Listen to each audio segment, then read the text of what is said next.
Hello, everyone. Welcome back. This is Rando Geek. Okay, so we do have an update regarding Spectrum. The article is coming from Cord Cutter's News, and I will provide the link for you down below as a reference if you would like to check it out on your own.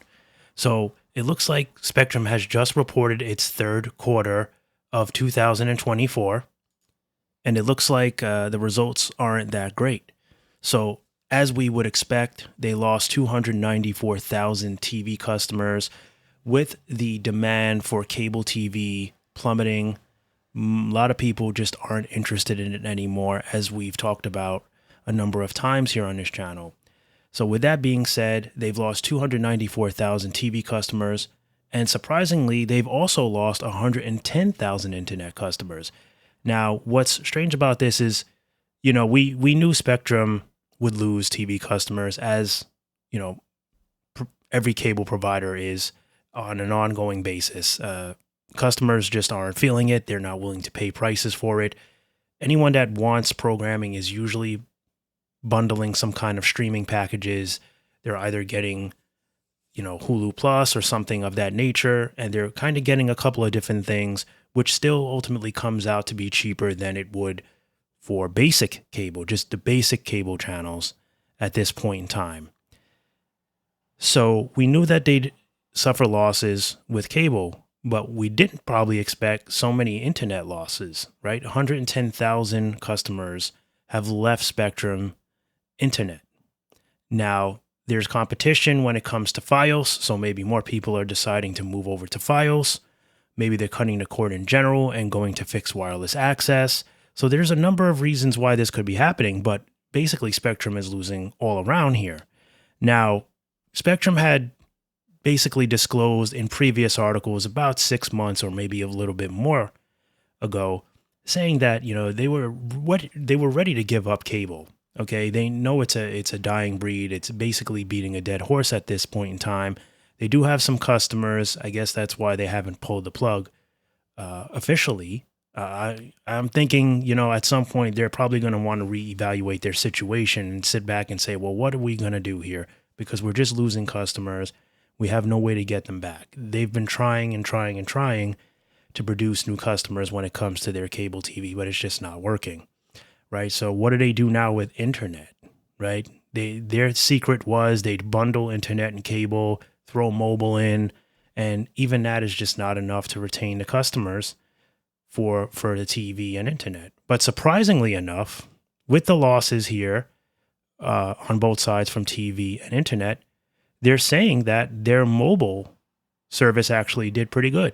Now, Spectrum Mobile uses Verizon as their network, so the quality of the network is there. So that's probably why that's doing so well for them. They're getting on Verizon's network at a Spectrum price, so low cost MVNO Verizon. So it looks like they saw a mobile growth of 545,000 mobile lines. So that's actually really impressive, reaching a total of 9.4 million. They're saying that revenue increase the third quarter. They're saying that 13.8 billion, a 1.6% year over year increase driven by mobile and internet revenue growth. So it looks like even with the loss, I guess, from their internet, they still made some profit. So I guess that's pretty good. So they're still holding on there, but the majority of their profit is coming from mobile.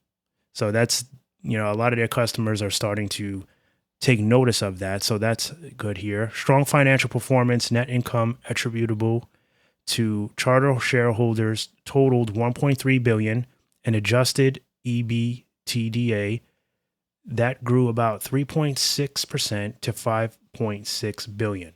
Network investments, which is capital expenditures, totaled around 2.6 billion, including 1.1 billion for life extensions. And then they're saying share repurchases. Charter repurchased 844,000 shares of its Class A common stock and Charter Holdings common units for about 262 million. So they're pretty satisfied with this overall. For me and you looking at this, we're like, that's a massive dent. But they've still been profitable even with that lossage, thanks to the help of mobile, and even with the losses of internet customers, they've still been able to retain profit there as well. So let's see here. They made a statement. They're actually Chris Winfrey, who is the president and CEO of Charter.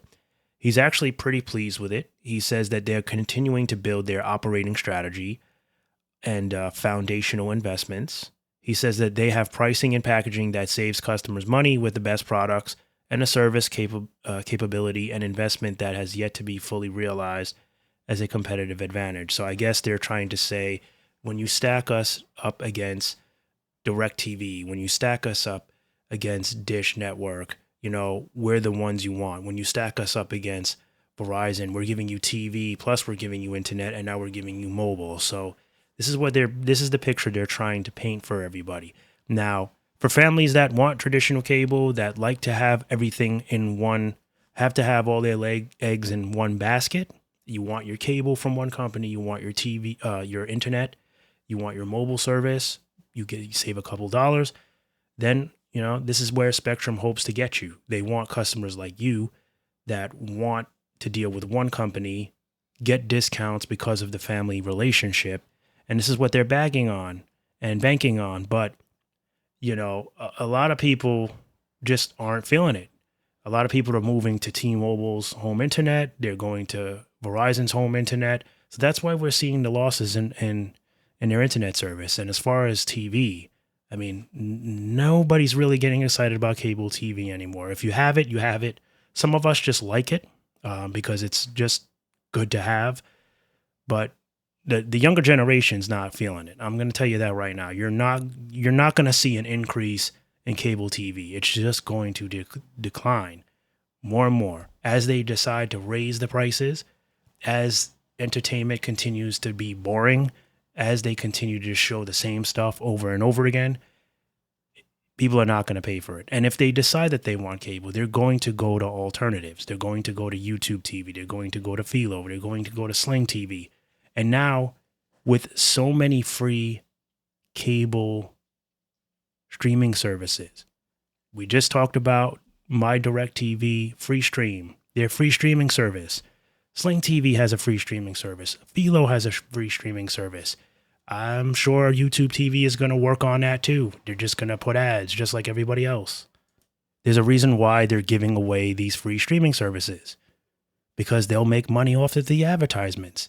Just like if you're paying for cable, you have to sit and watch commercials and ads, right? The difference is now, you take a little less content. You will not get all the same channels that you would get if you purchase, maybe even Spectrum basic cable. But you're saving yourself $40, $50 a month, and it's almost just as good. So it really depends on you, what you think it's worth. Are you willing to spend that much? And I hate to say it, a lot of customers just aren't. They're willing to just say goodbye, pick a streaming service, pick a couple of streaming services, blend it all together, and somehow it's either cheaper or the same price, but they're getting tons of different content, not just what they want you to watch. You're choosing what you want. And that's where a lot of customers see value. And it's the same thing with the internet. They're not feeling that either, because the internet is usually cheaper when you're packaging, when you're adding cable, when you're adding mobile, and people don't want to be tied into packages anymore.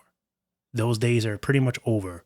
Most people. There are some that are cool with it, but that's very few and far in between at this point. Many want the freedom to just have that flexibility to leave if they're tired of the service. It's the same thing with our our mobile service, our wireless service, right? A lot of people have been doing prepaid for years. They want it that way. No ties in between.